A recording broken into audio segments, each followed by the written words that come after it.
Hi, so for today we are going to talk about calculator techniques, all about analytic geometry. And in this video, we're going to cover the distance between 2 points and how to calculate the angle of inclination, at the same time the slope. Okay, so this is a part of our playlist about calculator techniques. So if you haven't watched our videos about several calculator techniques, the playlist is in the description below. Okay, so let's get started.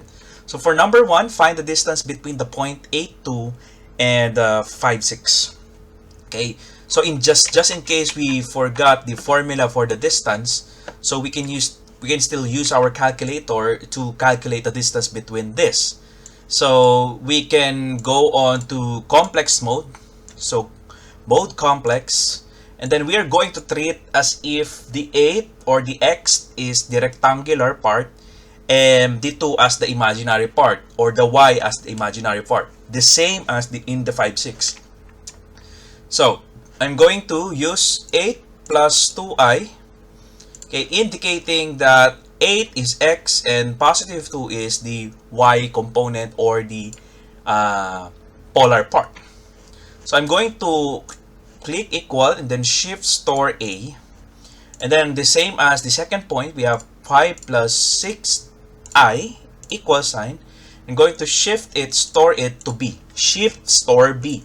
So whenever we recall the value of a, it's always 8 plus 2i, and alpha b, it's 5 plus 6i. So, and then we're going to perform a minus b, the absolute value of a minus b. So we have shift absolute, recall a minus b.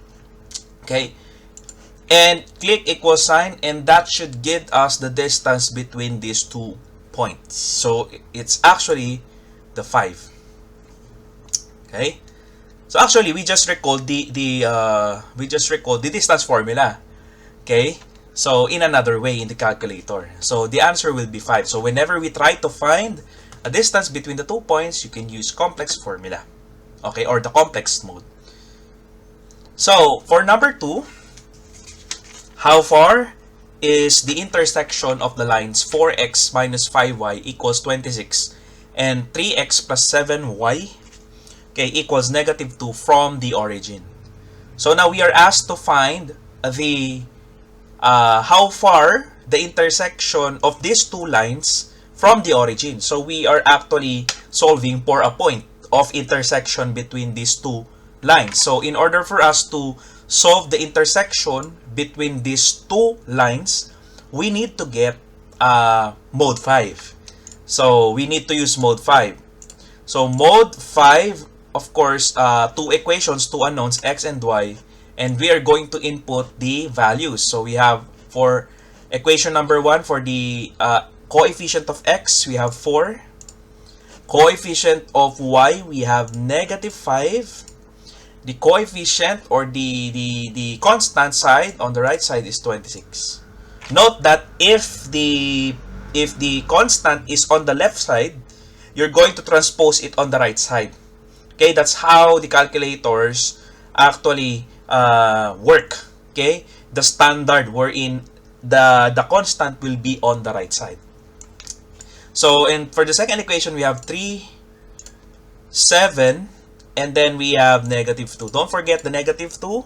If there's negative, don't forget to write negative on the coefficients. Okay, so we are now ready. Let's double check. We have 4, negative 5, and 26. We have 3, 7, and negative 2. So we hit the equal sign. So we have points x and y. So that's the intersection. That is where they intersect. Okay, we have x equals 4 and y equals negative 2.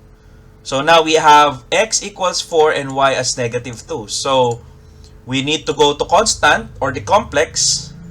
Okay, y equals 4 and then minus 2i. Okay, y. We still get the distance from this point to the origin. And we know that our letter B would be 0 plus 0i. Okay, because it's the origin.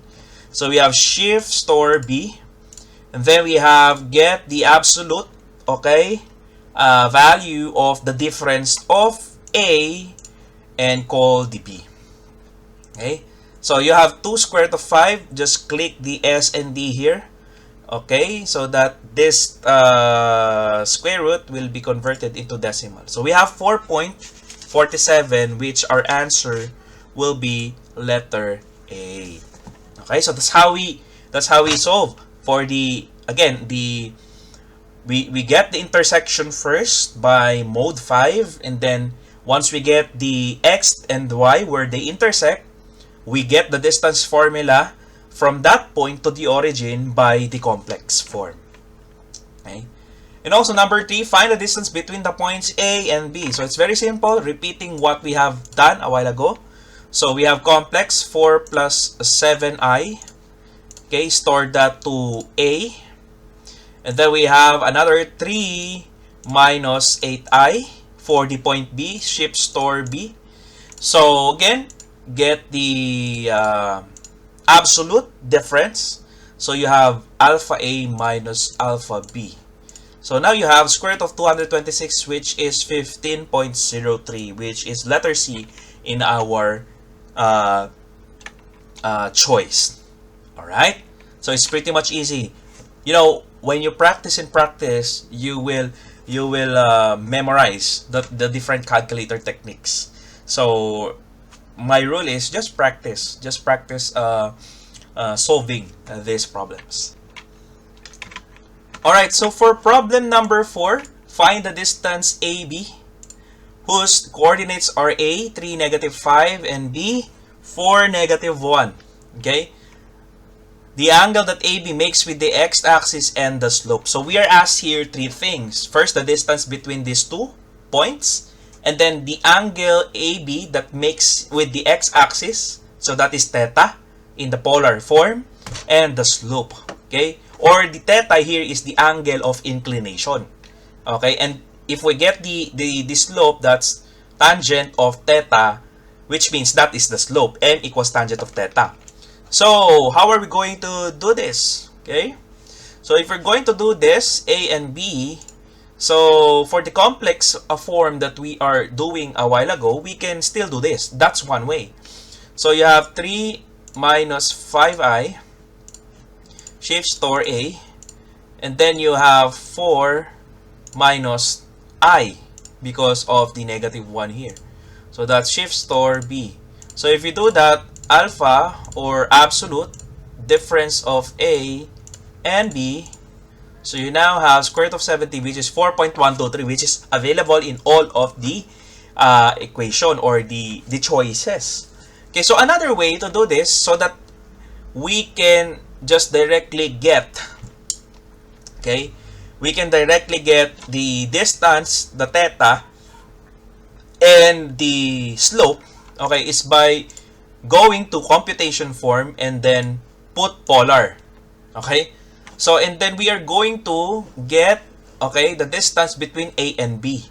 So, the B is the terminal point and A is the initial point. So, we are going to subtract the coordinates. Okay? So, we have 4 minus 3 for the x and then comma, okay, -1 minus -5 or -1 plus 5. Okay? Because of the minus of negative. So if you do that, the meaning of this is that we are getting the distance between these two and we are getting the point. Okay? And then we're going to convert this point into polar. We know that r is the distance and the theta is the angle it makes with the x-axis. So if we do this, we have r 4.13, which is the distance, and then we have an angle given here, 75.96. So you can cross out now letter B and letter D because it's not of our choices. So A and C has the same 75.96 and different slopes. So how do we get the slope? Again, that's tangent of 75.96. That's simply the tangent of the angle of inclination. So if we have 3.99, which is 4, so therefore, the answer is not C, it's not B, C, D, but it's letter A. Okay? So that will be our answer for this problem number 4. So for problem 5, find the distance AB whose coordinates are A, 1, 9 and B, 4, negative 5, the angle that AB makes with the x-axis and the slope. So this is pretty much the same problem that we have solved a while ago, but with a little bit of twist.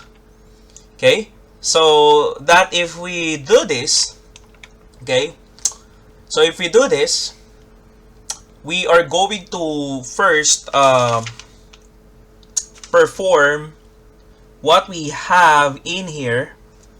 Okay, so we have to solve this first, okay, on the very normal way. So we have polar. All right, so we have 1, okay, or 4 minus 1, okay, and then we have comma, we have a negative 5 minus, okay, 9. So get the polar of this.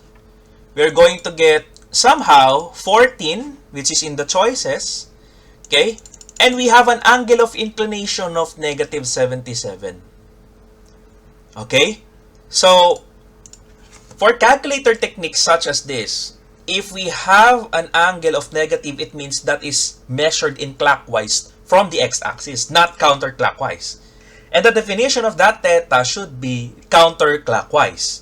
So since this is negative, it is measured just below the x-axis for clockwise direction. So if we encounter a negative theta once we input the pole or the polar form of this, we can interchange, okay, the points. So instead of 4 minus 1, we are going to have 1 minus 4 and 9 minus negative 5 to eliminate the negative sign here. Because what we want is positive angle. Okay? Or you can just simply plus 180 this. But it will still produce the same theta. But the issue here is it doesn't have the same r. So the very safest thing to do is to interchange. So we are going to interchange. We are going to interchange the point. So we have 1 minus 4. Okay? Again, we are going to interchange if the theta is negative. 1 minus 4, and then we have 9 minus negative 5. So negative of negative would be positive 5. 9 minus negative 5, so not 9 plus 5. So now we have, okay, 4. So we have now 14.32, okay, and then we have 102.09, okay, or 102.1. So let's say tangent of 102.1, that is negative 14 thirds, so, or negative 14.66. So 4.66. So let's try negative 14 all over 3 in the letter D answer. So that is negative 4.66. So, but I have a typo here. Okay, let me just correct here. This should be all 14. Okay. So now the answer should be letter D. Okay, because what we have calculated is a 14.32 distance, a 102.1 theta, and a negative 14 all over 3 slope.